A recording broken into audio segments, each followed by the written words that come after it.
భారీ అంటే అర్థం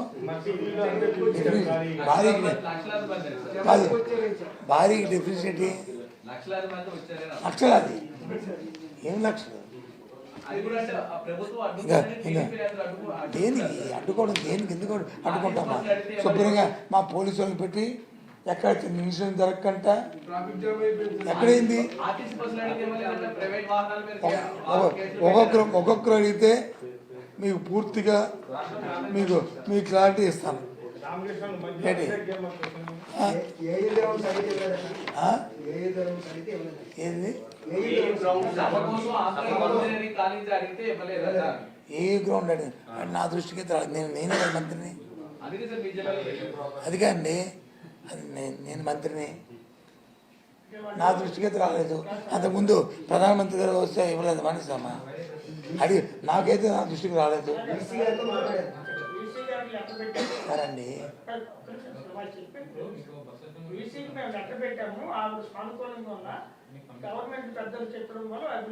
నేనే సంబంధ మంత్రిని చెప్తాను 100%. వాళ్ళకి ఇచ్చిన దాన్ని కాపెట్టు మినిస్టర్ని ఇచ్చేస్తే అయిపోయి కదా ప్రభుత్వానికి. మాకు డైరెక్ట్గా ఇవ్వక్కర్లేదు, కాపెట్టు సరిపోతుంది కదా. ఉండు ఒక్కొక్కటా నువ్వు జంప్ అయిపోకు, వాళ్ళలాగా వాళ్ళకి జంప్ అయిపోయాను.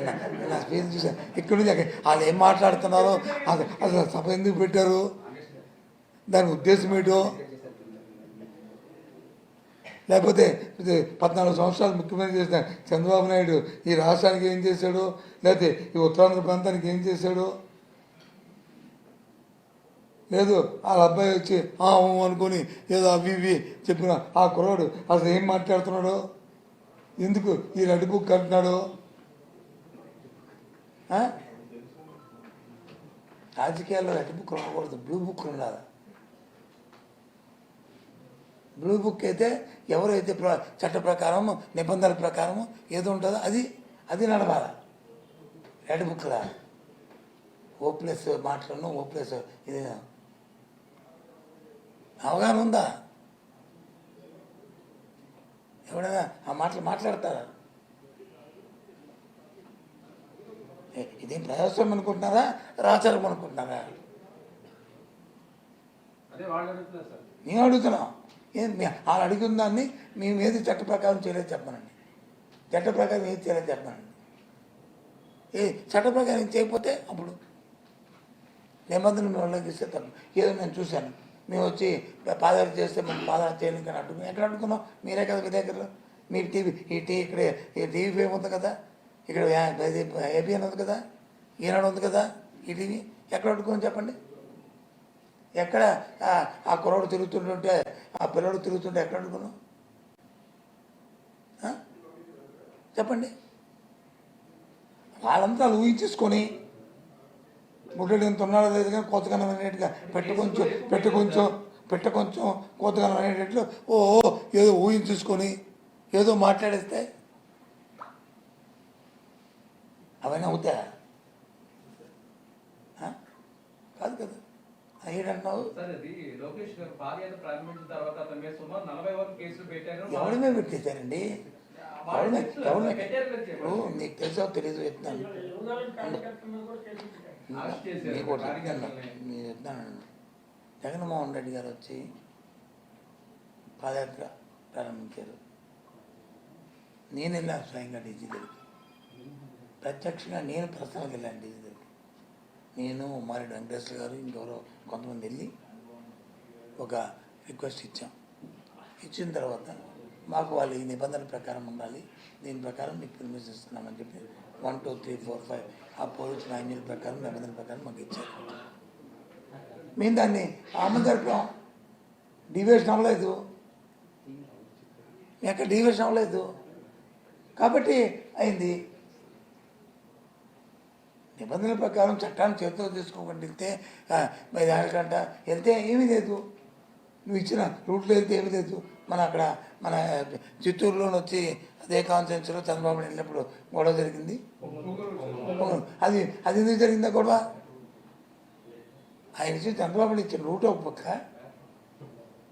ఆయన ఆయన మళ్ళీ కార్యకర్తలను పెట్టుకొని ఇంకో లైన్లో ఆ బజారు దేంట్లోకో ఆయన రూట్ మార్చి బట్టే అక్కడ గొడవ జరిగింది. అక్కడ ఉన్న లోకల్స్ని నిందించబట్టే కదా గొడవ జరిగింది. రాజకీయంలో రాజకీయ ఉపన్యాసాలు ఇచ్చుకో, రాజకీయ ఉపన్యాసం ఇచ్చుకో. వ్యక్తిగతంగా తిడతానంటే వాళ్ళు వెళ్ళి నువ్వు ఇచ్చిన రూట్ వెళ్ళి కాకుండా ఇంకో రూట్లో వెళ్ళి నీ ఇంటి దగ్గరికి వచ్చి నేను తిరిగితే నువ్వు ఊరుకుంటావా? నాన్సెన్స్ అది. అందుకు వచ్చింది. దాన్ని మళ్ళీ ప్రభుత్వాన్ని నిందిస్తాము, పోలీసుని నిందిస్తాము. రెడ్ బుక్ వాళ్ళ అక్కడ బుక్ రెడ్ బుక్ ఎవడికి దాటప్పు తప్పు ముందే ఇంక ఇది ప్రభుత్వం వస్తుందంట, దానికి అప్పుడు అంట కళ్ళకాయమనండి. ఇది నెత్తట్లో అనుకుని ఉంటాడు, మామూలుగా కాదు. ఎందుకు మా ప్రభుత్వానికి ప్రజలు లేదు?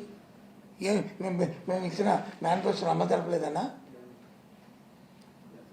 లేకపోతే మేమేం చెప్పింది వచ్చి చేయకుండా ఎవరిని హింసించామా? మేము 197%, 96% ఇచ్చినవన్నీ అమ్మ తెలిపాం.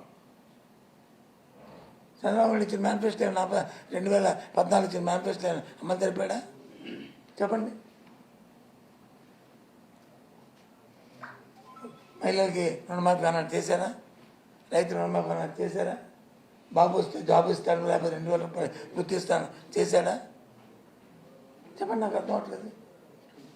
అందుకు ప్రజలు వచ్చి తిరస్కరించారు, వచ్చి కొట్టారు, పొమ్మన. మళ్ళీ ఇప్పుడంట నేను మళ్ళీ శుద్ధమైపోయాను, నేను మళ్ళీ మాట్లాడుతున్నాను అనేదో నిన్నేదో ఓ పుస్తకాన్ని ఎక్కడో హైదరాబాద్ ఎక్కడో ఇది విజయనగరం పుస్తకం ఇతనాన్ని ఏదో చూపెట్టాను. మనసులో మాట పుస్తకం కూడా ఉంది, అది కూడా పెడితే బాగుంటుంది. అది ఆయన ఆలోచనతో రాసింది కదా. ఇది ఆయన ఆలోచనతో చెప్తే రాసిందే, అది ఆయన ఆలోచనతో చెప్తే రాసిందే.